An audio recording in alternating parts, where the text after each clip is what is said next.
kami muliakan, nah, tanda besar kiamat ini tidak akan terjadi sampai simpulnya diputus. Apa? Terjadi dulu penyebab, yang karena penyebab itu muncullah tanda besar kiamat yang pertama, dukhon. Subhanallah, di dalam hadis yang diceritakan oleh Ibnu Jarir dengan sanad yang jayyid, Ibnu Abi Mulaikah berkata, guruku Abdullah Ibnu Abbas pagi tadi berkata, saya semalaman gelisah, saya tidak bisa tidur. Kami bertanya, kenapa wahai tuan guru? Siapa yang bercerita ini, Pak? Siapa yang bercerita ini? Abdullah Ibnu Abbas. Saya semalaman tadi nggak bisa tidur. Kenapa tuan guru? Kata Ibnu Abi Mulaikah, dia adalah salah satu murid terpintar dan paling diandalkan oleh Ibnu Abbas. Kenapa wahai tuan guru? Beliau mengatakan, sahabat-sahabatku berkata, malam tadi mereka sudah melihat meteor mengarah ke bumi, berarti besok terjadi dukhon. Ini kata Ibnu Abbas. Coba lihat bagaimana yakinnya para sahabat bahwa zaman mereka itulah zaman tanda-tanda besar itu akan terjadi. Meteor datang mengarah ke bumi, mereka yakin besok terjadi dukhon. Sementara Bapak Ibu, bukankah dukhon itu tanda besar kiamat yang pertama? Berarti apakah dia yang dimaksud dengan simpul tadi? Iyuqta'u silk. Silk itu apa? Silk itu menurut athar dari Ibnu Abbas tadi, dia adalah hantaman meteor menabrak bumi. Siapa tidak mengatakan Ustadz Meteor? Oh, waladuh. Saya dikatakan Ustadz Meteor sudah datang, karena saya menguraikan tentang meteor kaum muslimin. Baik, berarti dukhon hanya terjadi apabila, dukhon ini sebagai tanda besar kiamat, apabila bumi sudah mengalami hantaman dan serangan meteor. Di sini letaknya, ini meteor.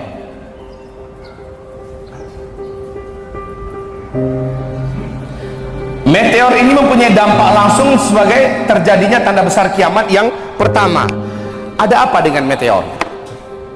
Yang belajar ilmu fisika atau ilmu astronomi pasti kenal dengan ulasan-ulasan pembahasan NASA, karena urusan perbintangan, urusan ruang angkasa tidak akan lepas daripada kupasan NASA Amerika Serikat. Ini arus sungai meteor, ya. Jumlah meteor yang melesat di sini sangat banyak sekali, ratusan juta dan bahkan sampai kepada miliaran. Dan ini adalah arus sungai meteor yang tetap, sementara meteor-meteor yang lain satu persatu ada yang melesat juga. Bumi kita 2013 mulai masuk ke melintasi arus sungai meteor ini. Kecepatan meteor di ruang angkasa, Bapak Ibu, satu meteor itu kecepatannya 120.000 km per jam. Per jam loh, 120.000 km per jam. Besarnya meteor antar satu dengan yang lain itu beda-beda. Ada yang sangat besar, ada yang kecil. Nah, kalau seandainya meteor ini garis diameternya, satu meteor saja garis diameternya 2 km saja, menurut Michel Penn, beliau adalah seniornya pakar astronomi dunia yang menjadi rujukan juga oleh NASA Amerika Serikat. Michel Penn mengatakan, kalau satu meteor saja yang garis diameternya 2 km menghantam bumi, kekuatan ledakan yang akan dihasilkannya sama dengan 1 juta kali lipat bom nuklir yang dulu pernah menghantam Nagasaki dan Hiroshima.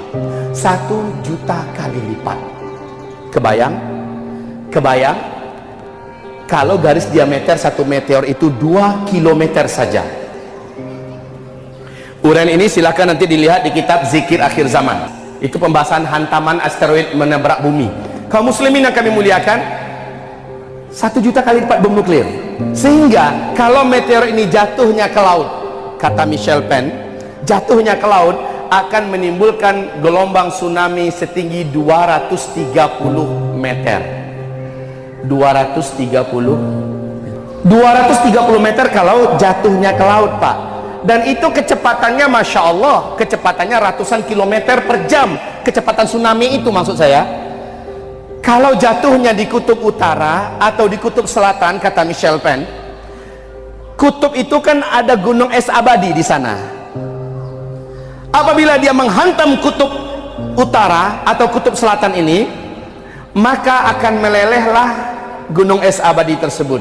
Akibatnya permukaan air laut akan naik 7 meter lagi satu bumi. 7 meter. New York, New Zealand, Chicago, Jakarta,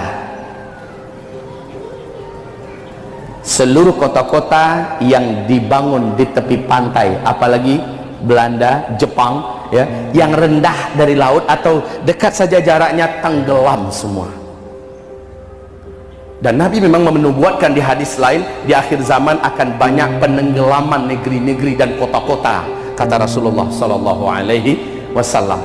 Awas, ini mulai pembahasannya mencekam Bapak Ibu. Akibat daripada meteor, kalau jatuhnya ke kutub utara atau kutub selatan.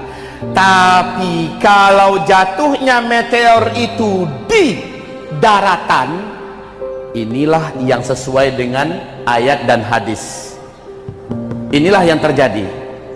Kalau jatuhnya di daratan, maka dentuman yang besar meteor ini akan menimbulkan lobangan di permukaan daratan bumi yang besar. Partikel-partikelnya yang membumbung ke udara dengan cepat, ini kan gelombang kejutnya menghasilkan kecepatan laju 800 km per jam. Dengan sangat cepat, partikel-partikel yang tadi membumbung ke udara, membungkus atmosfer bumi kita, membungkusi bumi ini. Maka bumi menjadi gelap gulita. Dukhon apa artinya? Dukhon artinya adalah kabut debu yang sangat tebal lagi panas. Kabut debu yang sangat tebal lagi panas. Saking tebalnya, kata Nabi SAW, kamu tidak mampu melihat telapak tangan kamu walaupun kamu dekatkan ke arah wajah.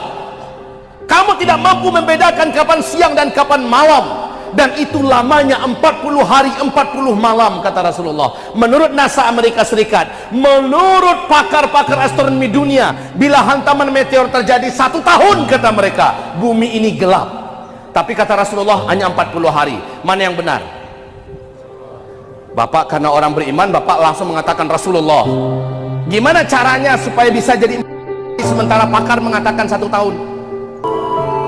Nanti di akhir zaman, kata Rasulullah, akan ada hujan, yang hujan tersebut membawa